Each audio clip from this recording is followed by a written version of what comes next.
Then came the audacious break. Marius returned to Rome and sought the highest elected winter office not as an aristocrat, but as a victorious professional. He campaigned on his military laurels and won the consulship of 107. The Senate, bound by precedent but bruised by necessity, reluctantly conceded the African command. This was not a statute in the code so much as a political breach. Legality bowed to exigency. Men who had always taken up arms as absentee landholders now saw leadership as a path to material reward and public honor beyond their local patron. The traditional cursus honorum, sequence of offices as social right, was as political pavement worn thin by ambitious feet. What did Marius change in camp? He tightened drill, enforced march discipline, and cultivated loyalty to the commander who fed and led them. He did not produce a standing army by decree. He made a de facto career path in the field by drawing volunteers from those least anchored to land, and by promising steady command and predictable spoils. Soldiers began to trade the village plow for the legionaries' pack, learning to march longer, to fight as cohorts with greater cohesion, and to hold a commander's gaze as they once held their own village chiefs. The scent of oiled leather and iron became an ordinary fact of life. The drill yard's dust settled into ritual. Yet every pragmatic fix carried a political price. A commander who owed his power to men who had seen his face in camp, who had shared his tents, and his victories could translate military loyalty into political leverage. What was a campaign supply line in one theater became a chain of patronage in another.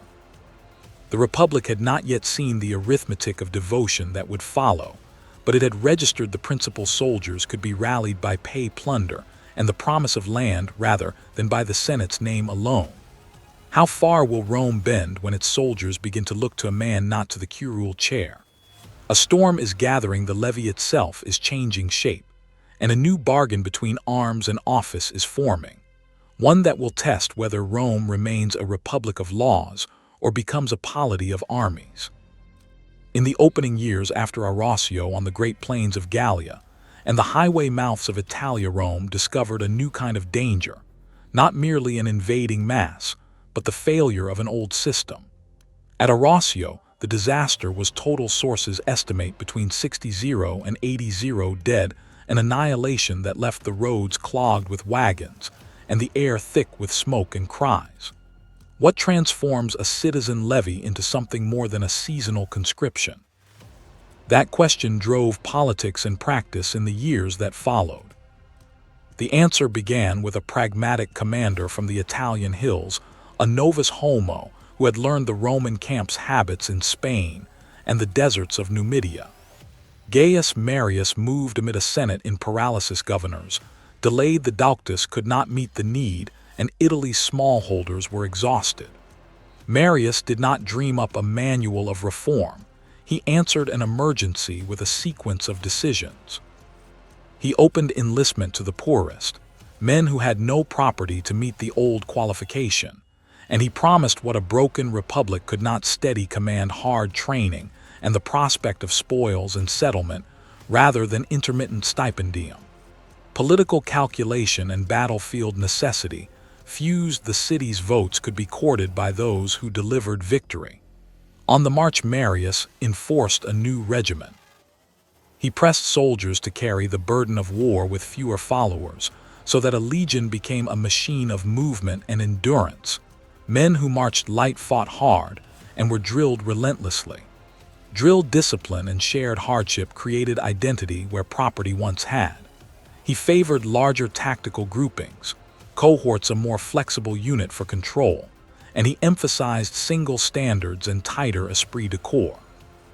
The historian Plutarch recalls the men complained that they walked like beasts laden with their own packs. Later tongues called them Marius mules, a detail that carries the smell of leather and the metallic ping of iron striking iron across a dawn march. These changes were practical, not legal revolutions. No statute survives that transforms the Republic into an empire of soldiers for pay. Instead, the Republic bent its customs until a new practice stood where the old had been. Marius, Veterans hardened by years in the field against the Teutons and Cimbri came home with prospects, land grants, secure settlements, and a commander whose favor could make or break their futures. Victory at Aquae Sextiae and the crushing at Vercelli were not merely military triumphs. They were political contracts written in blood and plunder. Men who had served seasonally now expected a patron to deliver their future. Where politics had been a web of noble competition, a new axis emerged: armies and their duces. Marius, repeated consulships, concentrated military auctoritas, and cultivated a clientele of veterans whose livelihoods depended on his imperium. The tribune who pressed land for veterans bound reward to a single figure, and when violence followed, Marius found his allegiance tested. He could raise legions, but he could not entirely control the urban knives. In Rome, the Senate watched a long-standing monopoly of power fray at the edges as soldiers. Loyalties shifted from magistrate to general. The practical effects: spread recruitment now drew from a wider social base, equipment and training became more centralized in practice, and armies began to behave as lasting instruments rather than ad hoc levies.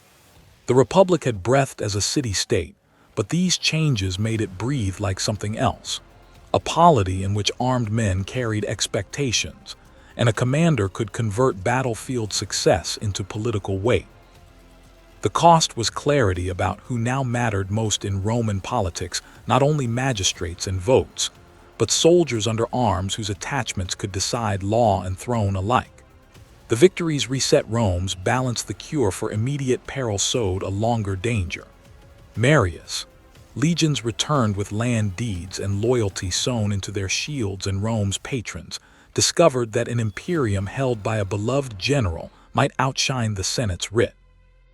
The looming question was no longer merely who would win the next battle, but who would command the armed will of Rome, and whether the city could contain a force that expected now more than pay.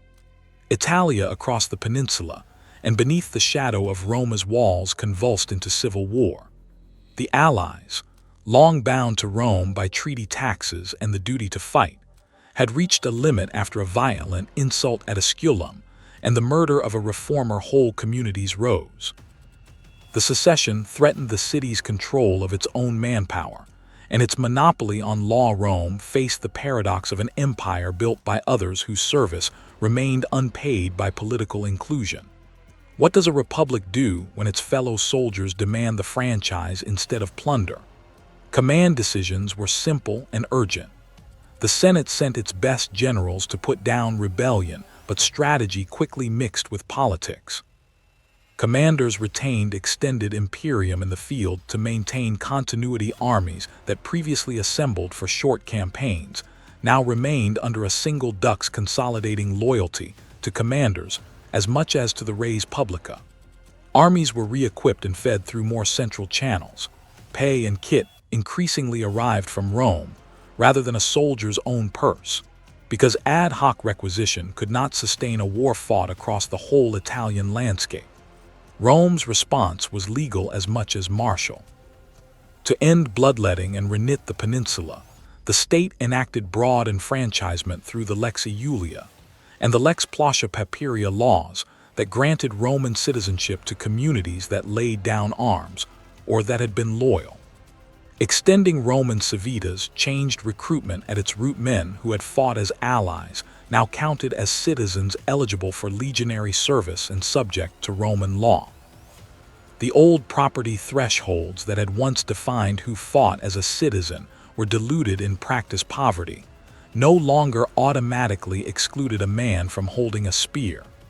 The practical effect was to enlarge the pool of those who could be mustered, and in doing so to transform the social basis of the army. Generals like Marius and Sulla found their careers altered by this reform. Both campaigned on the peninsula, and both collected honors. Veterans sought settlement and spoils, and their expectations hardened into political leverage. Marius, known for recruiting the poorest volunteers and for relentless drill, returned to the North Sulla caste, as the Senate's instrument held commands that gave him the means to build clientele of his own. Violence and law braided land grants and colonization were promises used to bind veterans to patrons, and when those promises faltered, violence followed. The fieldcraft of war changed alongside law. The army marched with regular supply trains its standards, eagles and unit badges, became focal points of identity. Equipment increasingly came from state channels, making legions more uniform and thus more mobile across varied terrain. The social revolution of enrollment meant that loyalty could shift from Senate directives to a single leader who had won the men in battle. The smell of burned roofs mixed with the metallic ring of small coin, paid to a soldier for his service in the countryside. The shriek of a lone trumpeter preceded columns of men, who now expected more than a season's ration. The toll and the scale were stark. The secession involved roughly 100 men who refused to be consigned to perpetual second-class status. The immediate effect was stabilization through inclusion. Many communities accepted the new status and returned to Rome's orbit. But the war also legitimized extended commands and the political power of victorious generals. The law had been used as a truce, not a cure. Enfranchisement bought calm, but it also redistributed power within the res publica. As the last banners folded and veteran cohorts awaited settlement, another crisis hovered beyond the horizon. An Eastern king tested Roman provinces, and a high command now promised glory and wealth. Rome's remedy, grant citizenship and arm the citizens, had staved off dissolution, yet it had also handed new instruments of politics to men in arms. The Republic had stitched Italy back together, but the patchwork made it easier for generals to carry their armies not only to foreign frontiers, but toward the city itself. In the late Republic, under the open skies of Gallia, and along the coastal roads into Italia, Julius Caesar held a prolonged imperium that the city in Rome had once reserved for brief rotating magistrates. Caesar kept this legal power by political calculation.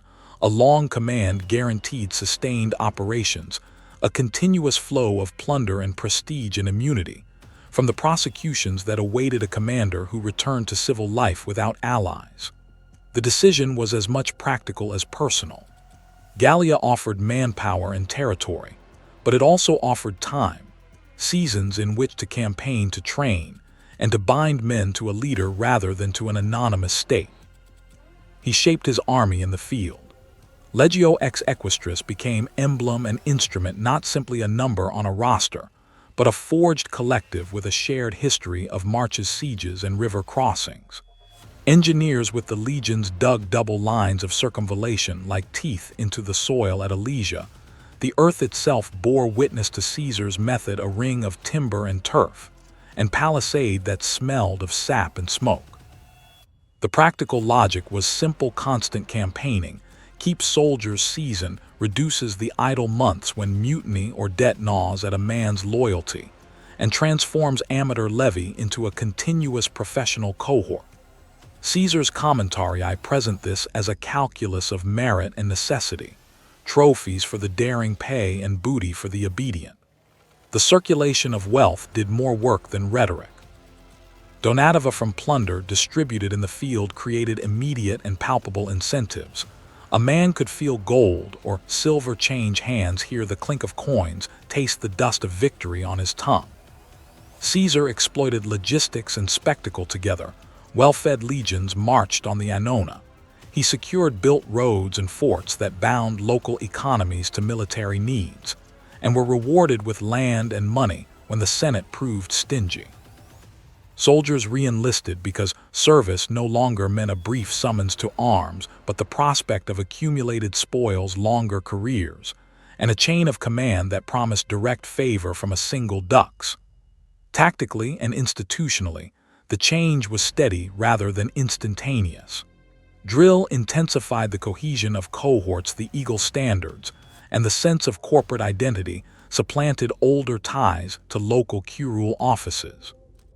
Commanders like Caesar used engineering, bridges, siegeworks, fortified camps, not only to defeat enemies, but to teach units to rely on each other and on their commanders' planning. Political calculation shadowed every decision. Extended imperium kept victories in the field, translating into votes in the forum and into clientele in the streets. When Caesar finally crossed the Rubicon, it was the predictable consequence of a pattern in which armies had become the primary instruments of political choice. Who then decided the future? The assemblies in Rome or the men in arms at their generals' feet? Civil war made the question unavoidable. Legions that had been hardened in Gaul now chose sides with the memory of Donativa, and the promise of Coloniae in their ears. Allegiance weighed as carefully as spoils. After decisive engagements abroad, Caesar planned to settle veterans in colonies, binding service to territory and creating new constituencies of dependence. Yet the assassination in the Curia left those promises incomplete, and the city that had once required a magistrate's yearly oath now faced veterans whose loyalties were personal, their expectations unpaid. What bound the soldier to the res publica or to a man had been altered by years in the field, by pay and plunder, and by the engineering of loyalty itself. The immediate consequence was a republic forced to reckon with armed promise. The looming danger was plain: unsettled veterans' personal allegiances, and the temptation for other commanders to answer political disputes with the march of their standards. After Augustus' death, the frontier breathed like a held lung. Along the Rhine and in the Danubian marches, men who had become soldiers by profession found themselves suddenly silenced at the center of power and uneasy about their future. Tacitus insists their grievances were plain: extended service, meager pay, and discipline sharpened into humiliation. In the camps, the complaint took shape not as abstract resentment, but as a bargain: shorter terms, better coin, mercy from lashes, and it was spoken aloud where a standing force could enforce it. Commanders faced a political arithmetic as much as a military problem. The legions were no longer temporary levies called for a season. They were settled cohorts with barracks and families, expecting discharge payments and plots of land. Augustus had rationalized this permanence by regulating service, and by creating predictable discharge rewards. Soldiers therefore thought in terms of entitlements. When rumors spread that the princeps' death might mean delay or reduction of those promises, the men used what they possessed: discipline, unit cohesion, and the capacity to withhold obedience. Germanicus on the Rhine and Drusus in Pannonia understood the calculus immediately. They mixed conciliatory gestures with unmistakable force. They listened to demands and offered concessions in words and written orders, while they also marched loyal units visibly through camps and flung a handful of troublemakers into the jail. The result was hybrid: some mortified corporals and centurions were punished, some settlements were promised, and some pay advances were authorized. Yet the memory of the camps, success in extracting terms, would be as important as any paymaster's ledger. There was a new ritual at imperial accessions. Donativa began to look less like an exceptional largess and more like a purchase of fidelity. The clink of coin, silver cups struck on shields, the metallic rasp when donatives were counted, became an expected sound when a new ruler stepped forward. In Rome, the Praetorian Guard played the decisive part in the transaction. Housed beside the city, they could, with a few banners and a knights shouting, change the occupant of the palace. When the urban camp enfolded Claudius, it was not merely a claim, but a bargaining display. The guard secured their man, and implicitly their reward. Why did the army bargain in money and laws rather than in ideology? Because it had become a permanent professional force whose basic interests were logistical and legal. Mutiny was not a random eruption of barbarism, but a negotiation tactic calibrated to the army's needs, annona pay, and legal recognition of veterans' claims. The troops could cripple frontier defense for months if they withheld detachments. They could also, by acclaiming a claimant, place him in the city under their shadow and force the Senate's hand. Politics, therefore, had to reckon with the army as a corporate actor. The Roman state adapted by turning compensation into institution. Promises made in camps were later regularized to avoid sudden shocks to frontier cohesion commanders learned that generosity at accession paid more reliably than repression. Yet each concession ratcheted expectation upward. What had begun as a few grants in crisis hardened into precedent. Soldiers came to measure imperial stability by the promptness of pay and the willingness of leaders to reward loyalty. Was loyalty purchased, or was it secured by law and mutual obligation? That question was answered in practice, and the answer was dangerous cash could buy obedience, but it also taught armies to think themselves entitled. In the city, the Praetorian Guard discovered the political advantage of proximity on the Rhine, and the Danube legions found that their permanence made them decisive. The bargain held for a time, but it exacted a cost. An empire now dependent on regular largess, whose military could demand terms that law and tradition alone no longer restrained. The next crisis would test whether emperors could remain paymasters and lawgivers both, or whether entire provinces would stand as kingmakers. In the years after the fall of Carthage, Roman armies remained at heart. The citizen levy that Polybius had described, men called up by the Dauctus equipping themselves from their farms arrayed as maniples with allied socii on the wings. Long campaigns in Hispania and the western Mediterranean yanked landholders away for seasons that lengthened into years, and archaeologists and Livy's fragments show a countryside hollowing at the edges. The Republic's calendar still summoned soldiers, but the strain of protracted warfare exposed a deficit the old ordinances could not meet.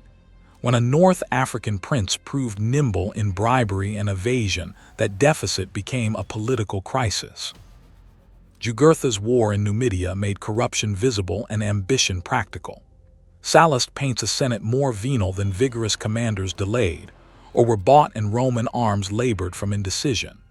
Quintus Caecilius Metellus restored order by discipline, but his legate Gaius Marius understood the problem in logistical terms: manpower, training, and loyalty.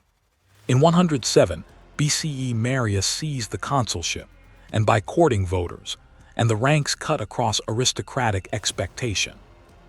Was he the originator of Rome's paid soldier, or an improviser who simply met a desperate need? The decision that defined Marius was not a law written in marble, but an act on the march. He accepted volunteers from the Capite Censi, men who possessed little land but could carry a spear and learn a drill. Modern scholars read this as pragmatic breach rather than constitutional revolution. Ancient commentators like Plutarch and Sallust record its stigma and its utility.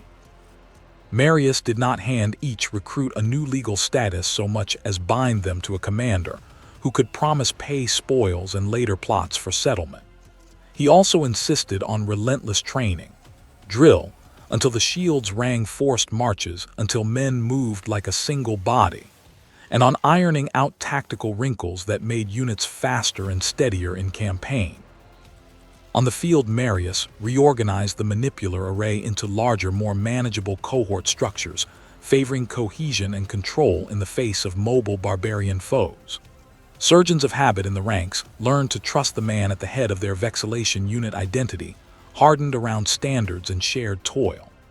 The sight at camp was plain, and tactile: the scrape of leather harnesses, the bitter tang of sweat, the muffled thud, when a new recruit first hefted a pilum-forged javelin and felt its weight. Victory in Africa, Jugurtha handed over and paraded in Rome, validated the reforms in triumphal splendor, but success also carried a political cost. Veterans expected reward, and patrons in the city discovered how easily a promise of land or a share of booty could buy a legion's fidelity. The aftermath made Rome's politics more transactional. Marius, veterans pressed for coloniae, and the tribune Saturninus pushed land laws to satisfy them when the politics turned violent, and Marius distanced himself from a radical ally. The soldierly calculus had already altered the Republic's equilibrium. The social war and the extension of citizenship widened the recruitment pool and made the military a career with expectations of annona and payment centrally provided. Commanders like Sulla and later Caesar and Augustus would bind soldiers differently, by proscription's long commands and institutional premia. Yet all followed the new logic. Marius helped unleash soldiers became political actors, because their livelihood was now a career owed to a commander, and the state's purse rather than to a seasonal summons. The consequence was a durable professional army that could win great battles and also unsettle the city of Rome. Appian and Plutarch record Sulla's march on the Urbs as a different application of the same principal. Men who served together would follow the man who guaranteed pay and promise. In the long view, Marius did not write the empire's constitution, but he rewired the soldier's expectation. Service for life, reward on discharge, and loyalty rewarded by wealth. The forward danger now appears when pay and donatives become the coin of political allegiance. Provinces and legions gain the power to choose emperors. The Republic's old seal on power has been broken, and a century of armed arbitration waits in the wings. In Roma and in the rough camps of Numidia, the late Republic moved from seasonal levies toward something harder, more continuous. Armies that had once been citizens called by the Dauctus and equipped from their own farms were being tested by long Spanish wars, and the stubborn mobile foes of the north and east landowners stayed home, and the countryside thinned. Into that strain marched Gaius Marius, a novus homo who learned campcraft under Metellus, and then appealed directly to the men who answered his trumpet. He did not issue a juridical manifesto. He offered a practical alternative. Recruits could be drawn from the poorest ranks, the Capite Censi trained relentlessly, and led by commanders who promised plunder, pay, and land. What did that bargain cost the Republic? Marius' tightened drill forced soldiers to shoulder their own kit until their packs clinked like iron rain, and reorganized field formations into larger, more cohesive cohorts for control on campaign. Unit identity hardened the Aquila. The legionary eagle became the rallying symbol and a focus of loyalty. The practical effects were unmistakable. Men who had no property to return to made the army their career, re-enlisting for campaigns, and for the tangible rewards their general could secure. Political patronage no longer flowed only through senatorial houses. It flowed from the camp to the man who stood between a soldier and his promised land. That shift, more personal allegiance, less dependence on a city bench of nobles, was a mutation of Roman military life rather than a neat reform enacted in a statute. Modern scholars see Marius' measures as pragmatic responses to manpower and tactical demands, not a deliberate creation of a standing army. Yet the consequences were seismic. Veterans expected colonii and donativa commanders learned that men could be held by pay and promise as effectively as by oath. When soldiers began to know their commander as the guarantor of their future, the Republic's political logic changed. Military success, converted into political capital and imperium, could be parlayed into power at Rome. The pattern intensified in the civil wars. Sulla marched his legions on the city. Caesar turned long Gallic commands into private cohorts faithful to him, and Augustus later institutionalized careers with fixed terms and discharge bonuses.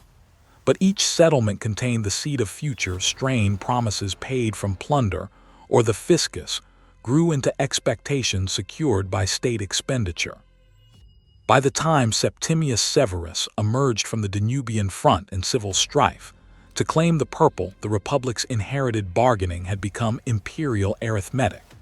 Severus doubled down. He raised soldier pay, relaxed prohibitions on soldiers' marriages so families could settle in the provinces, and remade Rome's household guard, purging the old Praetorian Guard and refilling it with seasoned frontier veterans whose loyalty was earned in the field. The fiscal consequences were immediate and visible in the grain supply, and the coin chest. The empire's annona for the army hardened into a regular burden, and the price of power climbed. Severus' reforms made loyalty more personal, more portable, and vastly more expensive, and he reorganized the capital's defenses to reflect the new reality. His urban cohorts and the guard now contained seasoned men whose lives and futures were bound to a commander's largesse.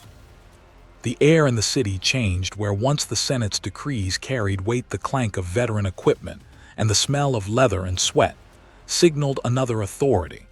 So the arc that begins with Marius, pragmatic enlistment of the poor, bends toward a later world in which emperors must be paymasters as much as lawgivers. Loyalty had become an investment with a tangible fiscal rate, and Severus proved willing to underwrite it to secure the throne. The risk now was no longer merely political argument, but the arithmetic of allegiance. Who could afford the soldiers, devotion when every accession demanded largesse, and every frontier skirmish a reply? The answer would determine whether succession remained a vote or became a battlefield. In the years after Carthage's fall, across Italia's patchwork of small farms and the long seasons of Hispania, Rome still mustered men by levy the assidui, those with means, called up by the Dauctus and arrayed as maniples with the socii on the wings. The Republic's calendar held, but not without strain. Prolonged campaigns in Spain pulled smallholders from plow to spear and left fences undermanned. When a North African prince named Jugurtha began to exploit bribery and battlefield guile, Rome discovered a deeper rot, political corruption, and a military overstretch that ordinary summons could not repair. What happens when the old system meets new pressures? The answer would be forged in a summer of campaigning and a Roman election. In the Numidian scrub, Gaius Marius, a homo novus from Arpinum, took a decision born of necessity more than ideology. Denied the normal patronage of the nobles, he appealed to men beyond the property census, volunteers from the Capite censi, the head count of the poorest citizens. Sallust records the move as scandalous. Modern eyes see pragmatism. Marius' Titan drill insisted that men march with their pack and kit, and imposed discipline so severe that later writers call the legionary a mule under burden. This was not a statute suddenly making the army professional. It was an operational breach in recruitment practices that created a new corps of career soldiers bound by habit and loyalty to their commander.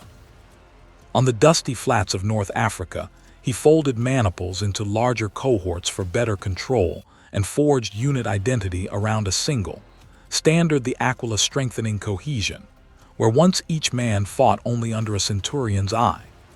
Pliny and Plutarch attribute equipment tweaks and relentless drill to Marius. Archaeology shows variation, but the effect is clear: speed, cohesion, and a sharper esprit de corps. When Jugurtha was betrayed and paraded in chains, Rome heard triumph, but other alarms were already sounding in the north. At Arausio, in the swamps of Gaul, disaster taught the lesson brutally. Sources give an estimate of 60 dead in a rout that shattered 2 Roman armies. In the emergency that followed, Marius would hold repeated consulships and build legions that could march hard and fight harder, defeating the Teutons and Cimbri and binding veterans to him with promises of spoils and plots for land. The political consequence was immediate. Soldiers began to expect ager publicus, land grants, tied to the will of a single patron rather than the distant Senate. A tribune's law to settle veterans ended in blood on the Capitol when Marius, turning on his populist ally to restore order, revealed how entangled military reward and urban politics had become. The social war across Italia then enlarged Rome's recruitment base, as citizenship spread. Commanders now commonly held prolonged imperium equipment, and pay became more centrally arranged, and service hardened into a career. Sulla's march on Rome made the final break. Plain soldiers would heed a general's vow before the Senate's decree. Caesar's long command in Gaul, his engineering and donativa from plunder, bound men to a leader. Augustus thereafter transformed practice into law. Fixed castra, standard terms of service, and premia at discharge, funded from a public military treasury. The sacramentum swore soldiers to the princeps, not a magistrate. Yet the same permanence that made Rome's frontiers defensible also made armies decisive arbiters of power. Mutinies for pay and relief, The Praetorians' choice of emperors, the civil wars of the last first-century decade, and Severus's later elevation of pay and privilege all show a simple calculus: soldiers require reward, and those who supply it can buy crowns. The iron tang of sweat and blood under marching packs the timpani of standards, the strict roster of camp routine. These became the rhythms of imperial politics as much as the frontiers. Marius began a transformation of recruitment drill and unit identity that created a durable career force. Over the next centuries, that force would secure borders and decide successions, but it would also demand ever greater resources and political concessions. Now the question hangs: can a state that binds its destiny to professional soldiers afford the price they come to demand? In Italia and Hispania, after 146 BCE, Rome still summoned its fighting men, in the old republican-fashioned citizens of property were called by the Dauctus, clothed and armed from their own means, drawn into lines of small tactical units, while allied contingents held the flanks. Polybius' portrait of the citizen militia, assidui turned into maniples for the field, was not nostalgia but current practice. The levy was a seasonal instrument. Consuls raised it, commanders exercised imperium, and when campaigns finished, the men returned to their plots and families. That cadence kept the calendar, and for a while the state. Yet the campaigns that followed Carthage did not respect a calendar designed for short wars. Spain became a grinding theater where armies lingered for campaign seasons stretched into years. What began as requisition and rotation hardened into repeated summons for the same men. A husbandman dragged from his sowing could not safely tend 2 harvests in the same cycle. Debts mounted, small farms shrank beneath the weight of unpaid taxes and mortgage, and wealthy landowners, men of equestrian capital or absentee senators, absorbed abandoned fields. Livy, in his tone of lament, and later layers of archaeology show abandoned villas, terraces overtaken by scrub, and rural demography changing before Rome's eyes. The Republic still lacked a standing cadre of paid troops. There were no permanent castra in Italia, only the recurrent spectacle of muster and discharge. Logistics amplified politics. Citizens equipped themselves. Equipment was entry cost, not stipend. The young levy marched with packs and ropes, boots scoring the roads, the metallic rasp of armor mingling with the hot smell of dust and sweat. When harvests failed, that private cost translated into public instability. The annona, the grain provision that fed Rome's crowds, remained bound to season and tribute, but the supply lines now had to feed men away from land, and then feed their families at home. Patronage too frayed. Landed patrons expected clients to cultivate, vote, and serve the household's interest. Prolonged absence weakened that reciprocal bond. Fewer plows meant fewer men available to sustain the political machinery of traditional elites. The Republic's decision-makers did not immediately recast institutions. The Senate and the nobles clung to the cursus honorum and the ideal of citizen soldiery. They authorized longer commands where prudence demanded, but legal structures for a paid permanent army remained absent. That conservatism was itself a political judgment. To change recruitment or pay was to risk new dependencies, new loyalties outside senatorial patronage. Yet the practical breach was already appearing at the margins. Volunteers of lesser means began to serve alongside property holders. Some men found military service an alternative to poverty, and a career on campaign offered spoils and promise, where the plow now offered only penury. Even ritual and symbol strained under these pressures. Vexilla and Aquila mattered, laurel and fasces still marked triumphs, but their sheen dulled as Tubi and Cornua sounded musters for the same cohorts again and again. Scuda clashed in training, Pila whistled, Caligae ground on stone in small castra, where the triplex Achaies was reassembled each spring. Magistrates read auspices and prodigies, lightning an ill-placed entrail or a wandering comet, and superstitio mixed with timor among senators guarding dignitas. The motives of commanders were plain gloria, and the security of clientage drove legates and tribunes as much as strategy, while centurions balanced duty and the immediate morale of their men. Polybius judges Roman discipline central to success. Livy laments desiccated husbandry and civic decay. Archaeology confirms abandoned villas and terraces overtaken by scrub. What becomes of a republic when its field workers are increasingly its frontline? The consequence was social dislocation, a widening gap between rich and poor, erosion of smallholders, and the accumulation of men in the city and camps who had little to lose by following a charismatic commander. Veterans returned not merely to seek a vote, but to ask for land for settlement that required public allocation. The repeated drain on the countryside created a recruitment pressure that could and soon would be answered by pragmatic commanders rather than by law. Rome's drums still rolled, the levy still answered. But beneath the ritual of muster, a rot took hold, political loyalties shifting toward commanders who could promise pay, land, and protection. From abroad, a young Numidian prince who had learned Roman ways in the Spanish theater watched these fractures, and would soon exploit them, setting Rome itself to discover how fragile the old arrangements had already become. A Numidian prince watched, and Rome would learn. 107 BCE, Roma and the scrublands of Numidia, the republic stands at a hinge. Years of distant campaigning have thinned the ranks of yeoman farmers and stretched the ordinary levy to its limits. Legions remain in theory, the assidui summoned by the Dauctus and equipped from private means. But in practice, Rome is learning that seasonal musters cannot sustain prolonged wars abroad or sudden defeats at home. In Africa, a North African prince has turned Roman venality and procedural slowness into his ally, and the field commands demand immediate men who will obey orders and carry the burden of long campaigning. When the Senate balked at raising fresh legions, a single commander made the decision that would be read as both prudent improvisation and political heresy. Gaius Marius, then a legate and now consul, appealed for voluntarii even among the Capite censi. The head count the poorest citizens without the property qualification.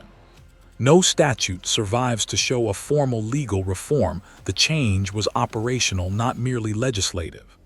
Men were taken because they could be shipped armed and disciplined, now not because an abstract law had been rewritten for all time.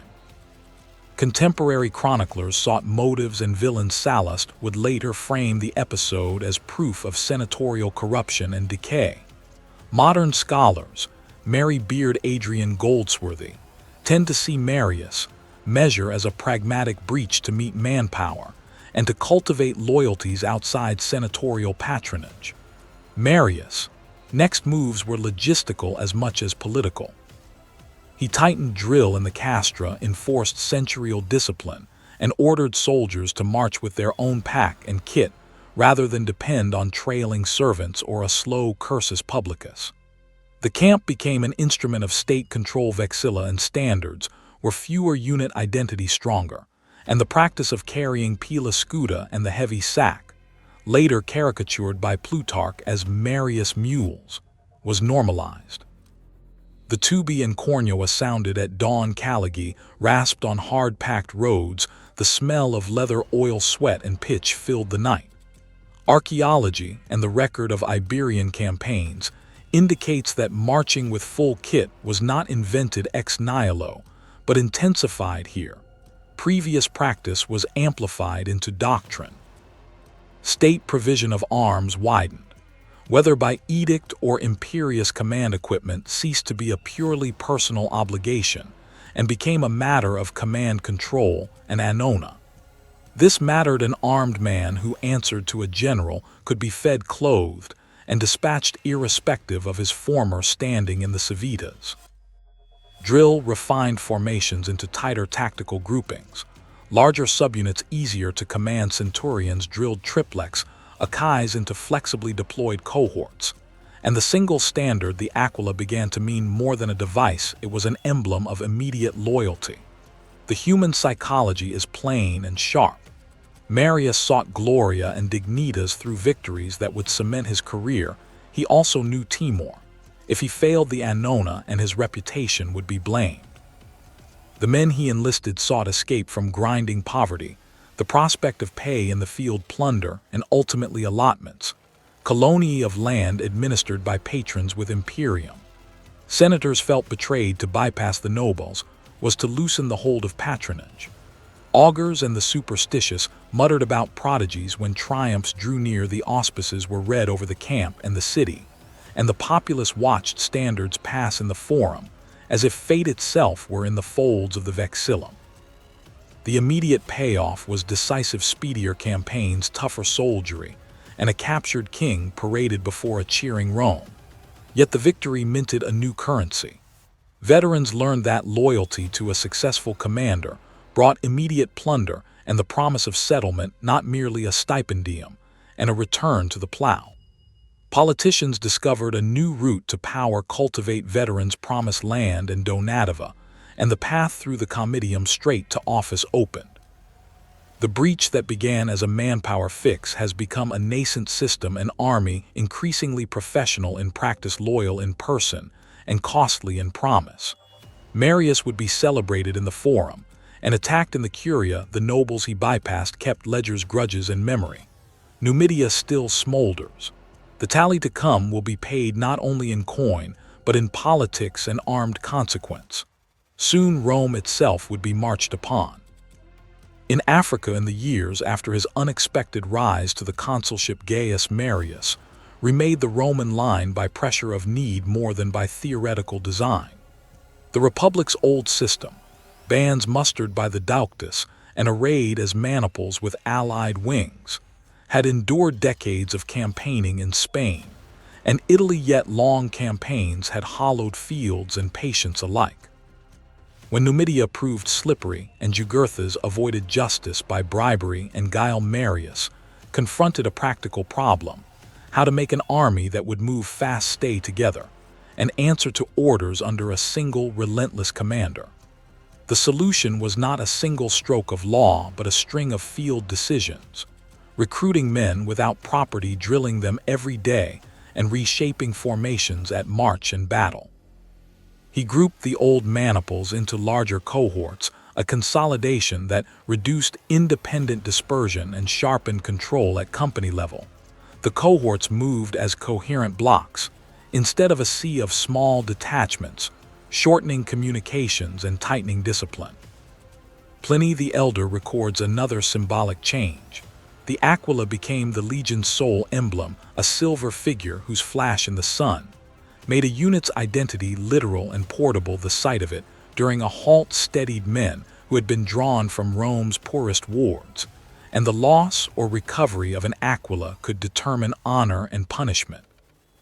Plutarch attributes to Marius a tweak to the pilum, a change meant to bend or break on impact, so shields could not be reused. Archaeology, however, shows a mixed picture. Alterations in some finds older designs in others. So the pilum's evolution looks like adaptation rather than wholesale invention.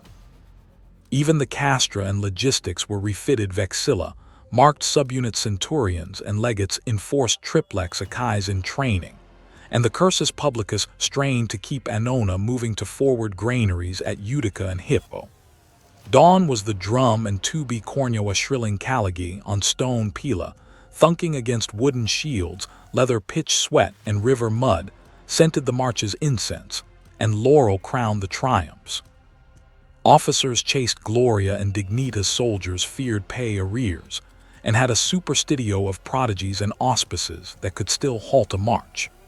Sallust records Rome's complacent venality that delayed action against Jugurtha. Pliny underlines the new singularity of the aquila as a legionary emblem, and modern archaeological surveys of Pila and camp layouts confirm varied adoption rather than uniform reform. What mattered most was less the medal than the regiment. Drill grew merciless. Sentries, supply parties, and march discipline were run to a tight standard. Men were taught to carry their own gear and to march long distances with it, a habit later mockingly called Marius mules. And the steady rhythm of drill replaced the old irregularity of levies raised each season. The result was a force that could storm a camp close ranks on a sudden threat and execute complex maneuvers at a word or a trumpet.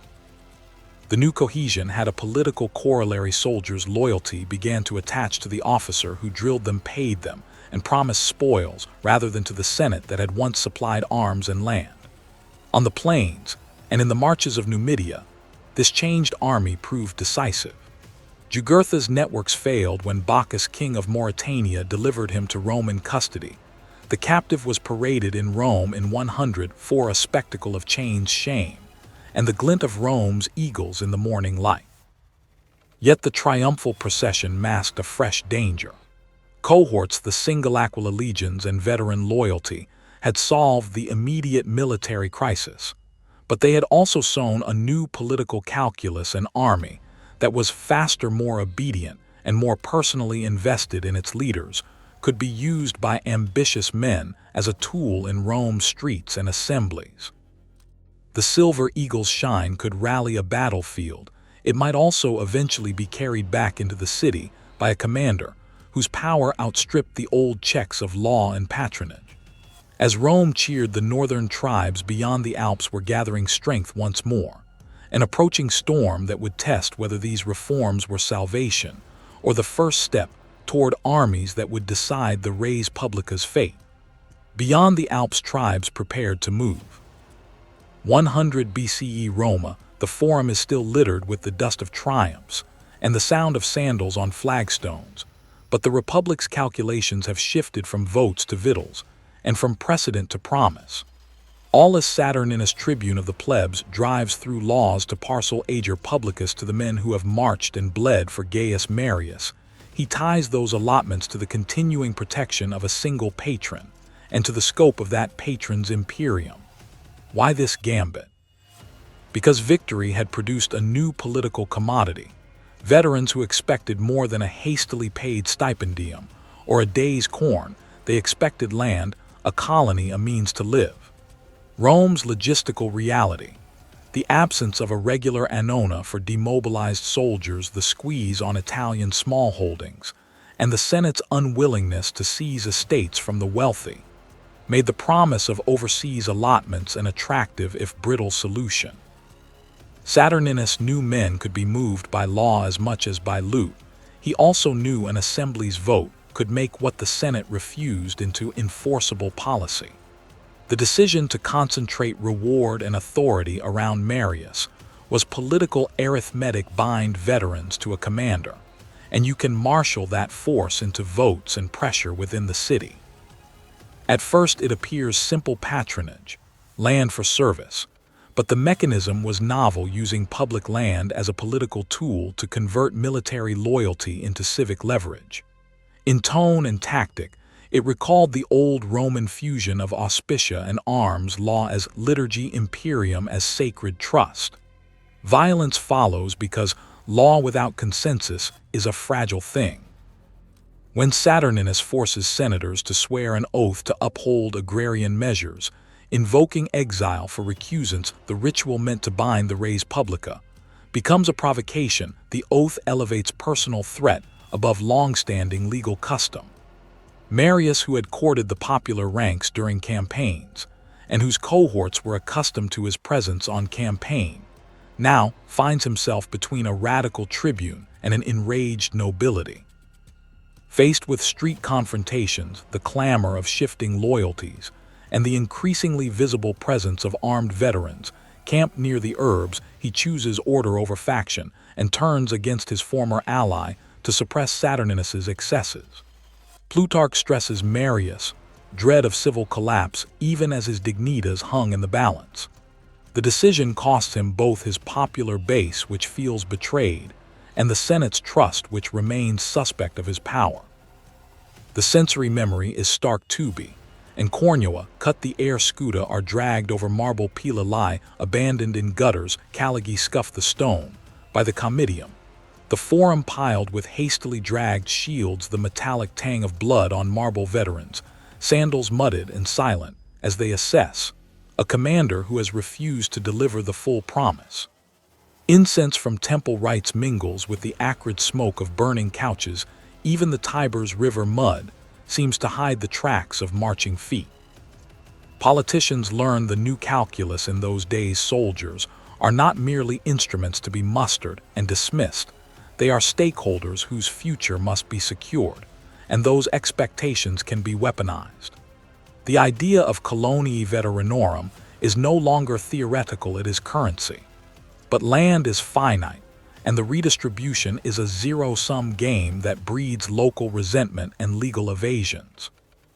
Inscriptions and municipal records later confirm waves of allotments and disputes over ager publicus administration, showing the policy's practical limits and its bureaucratic fallout.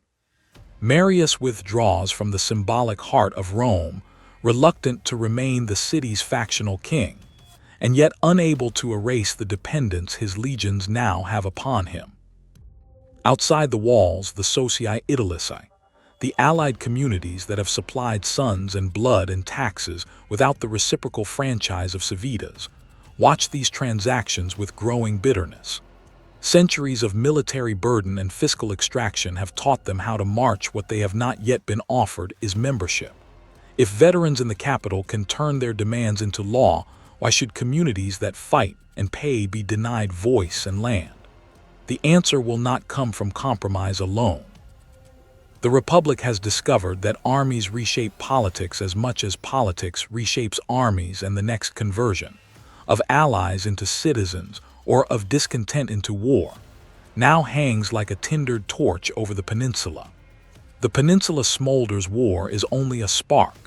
In the late Republic, with Rome's authority stretched from the Tiber to the Eastern Sea, a legal dispute over command became a strategic crisis. The Senate had entrusted a campaign against Mithridates to a senior commander. A popular faction in the city, contesting senatorial privilege, sought to reassign that imperium by vote of the people. The question was not merely who would lead an army, but what kept the Republic together when magistrates' laws and the legions spoke different names. Appian and Plutarch make the moment stark. Soldiers had been the Republic's instrument, but had never before been summoned to settle which office held the true power. Faced with the reassignment, a general chose action over litigated honor. He did not wait for the Senate to act. He moved to preserve his imperium by bringing his men to the gates of the city. He gathered 6 legions and marched south, not as a parade, but with the intent of enforcing a legal claim by the only force that could enforce it. The decision rested on Roman calculations. Imperium meant more than precedence on the forum. It meant legal command in the provinces, booty and settlement for veterans, and the capacity to secure one's political future. The soldiers, hardened by long service and promise of spoils, followed their commander because they had come to link loyalty with tangible reward, not abstract senatorial prestige. The march on Rome changed the sound of authority. Where magistrates once spoke and the levy obeyed, the city heard the tramp of trained feet and the clatter of metal, tubi and cornua sounding scuda colliding against marble caligae on stone, a noise that carried the smell of leather, pitch and river mud into the forum. Vexilla and Aquila were planted at the gates like new laws. Appian stresses that the army became the decisive political instrument. Plutarch frames the episode as a decisive rupture, in which a commander, not a court, settled a constitutional quarrel. The sight of laurel-wreathed officers, the fasces stripped bare of ceremonial dignity and priests checking auspices, as if for a battle, made power itself visible and audible. Once the gates stood open to an army, precedent had been set. The general did not merely secure his eastern command, he demonstrated that martial might could seal a legal dispute by force. He went east, won victories against distant kings, and returned with renewed authority.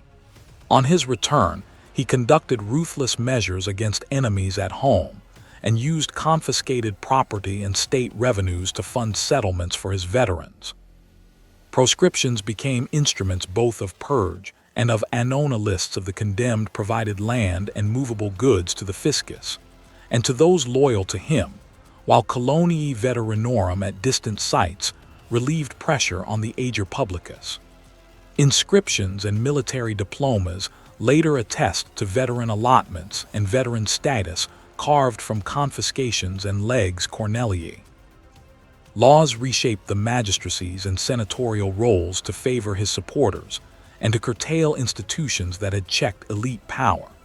The city's legal framework was altered not through consent alone, but by the anatomy of victory proscriptions as instruments of purge and revenue colonization, as reward and control and legislation that recast political competition. The ad hoc measures of a victorious commander hardened into constitutional reforms that outlived his magistracy. Men in Rome, senators, tribunes, and centurions, felt glory and fear in equal measure, honor demanded resistance, superstition twisted every prodigy into omen. Commanders learned how to bind men to themselves through promises, the cursus publicus, to move supplies, legates to command detachments, and centurions to hold lines in triplex Achai's. Soldiers now expected land and pay as part of their political economy. Yet the man who restored senatorial dominance also made the art of seizing power legible to any future commander. A general might retire his magistracies, but he could not unmake the memory that an army had twice chosen a leader over a law court. The voice of Rome, its laws, its senate, its assemblies, had been interrupted by marching boots. Whether that voice could speak again on its own terms was an open question. The provinces watched veterans, counted their allotments, and a new contest gathered. The legions waited, provinces prepared armed reckoning. After Actium in the early Principate of Augustus, across the Imperium Romanum, Rome no longer trusted ad hoc levies or the old rhythms of the Dauctus. It needed an instrument that could hold frontier lines, feed the city, and make loyalty calculable. Augustus therefore began to refashion the legions not as temporary assemblies of farmers, but as permanent career formations garrisoned in fixed castra and taught to last beyond a single campaign.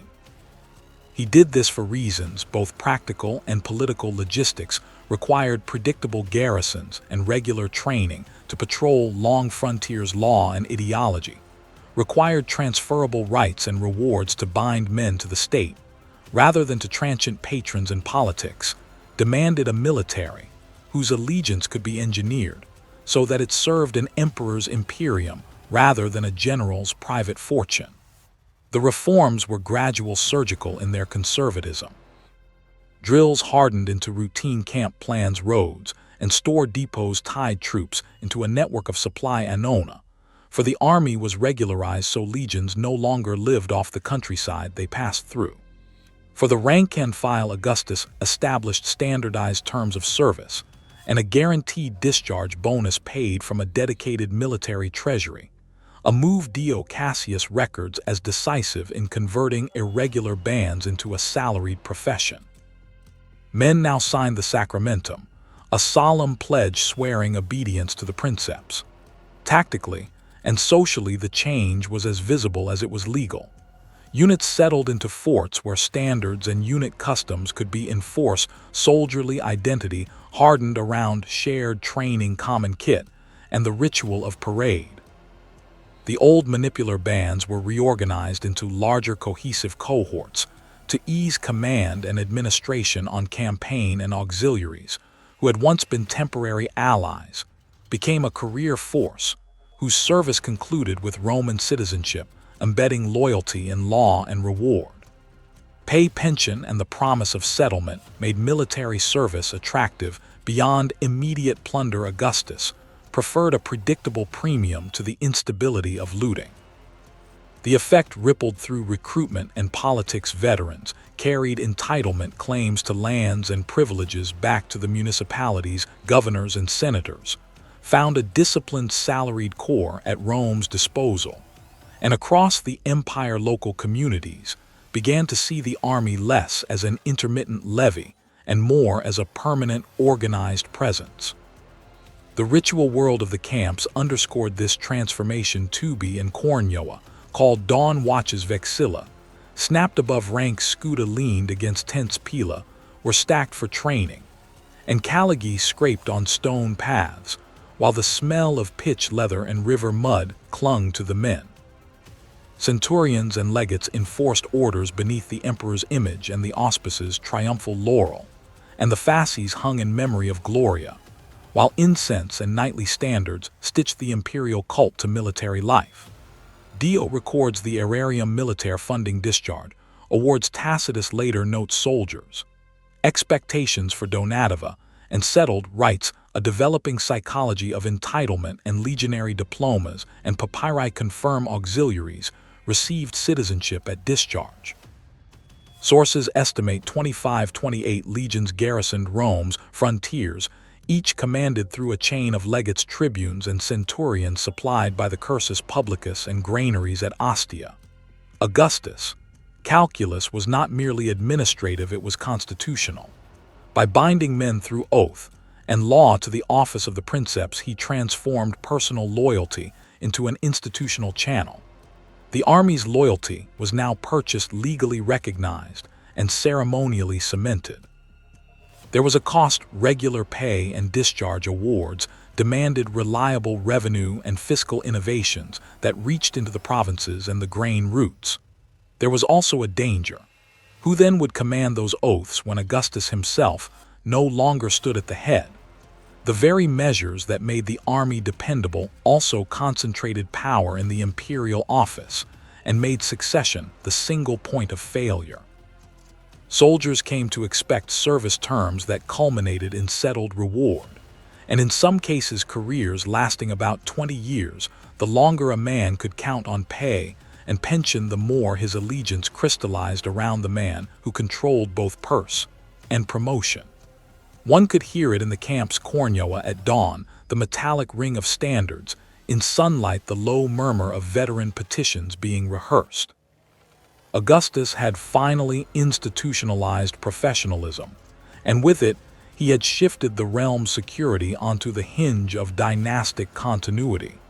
But succession would not forgive a misspent purse. Today we expect professional soldiers. In 107 BCE, Gaius Marius, consul 7 times, opened Rome's ranks to the poor. This video explains what he changed and why it reshaped politics. Many think he created a professional army. Research shows a slow shift, and missing that means missing how loyalty moved to commanders. What did Marius start, and what did later leaders finish? Numidia and Roma in the early years of the second decade of the 2nd century BCE, a theater of desert and marble, of frontier camps, enclosed senatorial dining rooms. Jugurtha of Numidia had been shaped by Roman arms in Hispania and by Roman manners in Rome, and he returned into North Africa with a habit of both warcraft and wheedling. At home, he practiced power like a trade. Abroad, he practiced influence like a currency. In Rome, the Republic still insisted it could buy fidelity with protocol and patronage, but the grooves were growing shallow. Sallust's portrait, Romans, a City for Sale, was a moral diagnosis of a polity that accepted envelopes as a means of foreign policy. The clink of coin on a table, the hush that follows a whispered promise, smelled in private as pungently as dust on a march. The operational problem was simple, and then suddenly complex: a stubborn, mobile enemy who avoided pitched battle, and who could turn Roman factionalism to his advantage. Governors were appointed with imperium welcomed to command by the Senate, then handicapped by divided loyalties and loose purses. Command passed from consul to consul, with the seasoned armies were raised for campaigns, and dismissed upon return. Logistical continuity depended on individuals, not institutions. Jugurtha used both terrain and Romans, bribing envoys, exploiting judicial sloth, and outwitting commanders who preferred plunder to pursuit. Rome's response faltered because its leaders were rent between pride, greed, and an inability to field persistently tough forces. Quintus Caecilius Metellus arrived as the Senate's corrective, a man of slow, implacable discipline, accustomed to wearing down opponents by sieges and method. He restored order in the field, restructured detachments, and punished indiscipline that had let Jugurtha's raiding economy continue. Yet it was his legate Gaius Marius, a novus homo in the social lexicon, an ex-soldier turned magistrate, who recognized another register of power, the soldiery's heart. Marius courted the ranks where aristocrats courted assemblies, turning attention to the soldiery's grievances and their hunger for clear leadership. He campaigned among the men listened by the bivouac fires, and earned reputation through shared hardships rather than senatorial endorsements.